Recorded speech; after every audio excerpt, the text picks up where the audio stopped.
সুপ্রিয় দর্শক, আসসালামু আলাইকুম। একটা সময় এই ঢাকা শহরের যেদিকেই তাকাতাম শুধু দেখতে পেতাম ব্যানার, ফেস্টুনের ছয়লাভ, অমক ভাইয়ের শুভেচ্ছা, অমক ভাই অমক এলাকার সভাপতি, ইত্যাদি ইত্যাদি।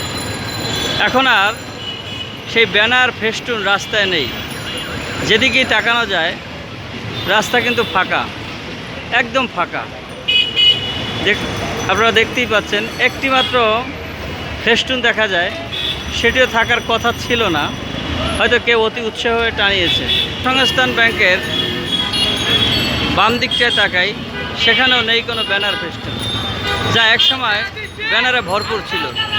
আমি এখন বর্তমানে দৈনিক বাংলা মোড়ে দাঁড়িয়ে আছি। এদিক দিয়ে রাষ্ট্রপতি ভবনের দিকে যেতে যে পথ, সেদিকটা আপনাদেরকে দেখাচ্ছি।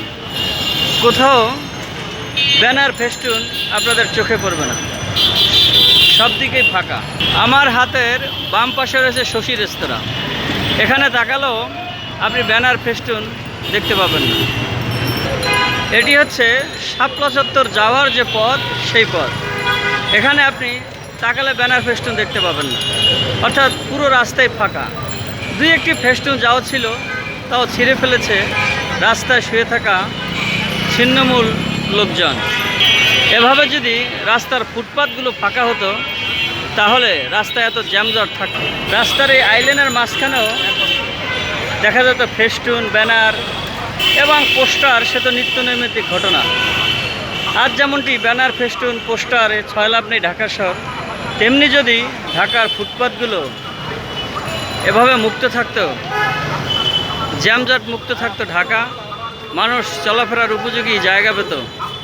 আজকাল এমন একটি অবস্থা, ফুটপাত দখল করে হকারেরা, আর রাস্তা দখল করে রিক্সা, প্রাইভেট কার পার্কিংয়ের মধ্যে দিয়ে, যে কারণে তীব্র যানজট লেগেই থাকে।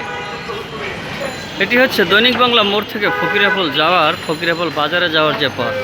এখানে ব্যানার, ফেস্টুন থাকবে না এটি ভাবা যায়? কোনোভাবেই নেই, চতুর্দিকেই ফাঁকা। সুপ্রিয় দর্শক, আজ এ পর্যন্তই। আবারও দেখা হবে অন্য কোনো ভিডিওর মাধ্যমে আপনাদের সাথে।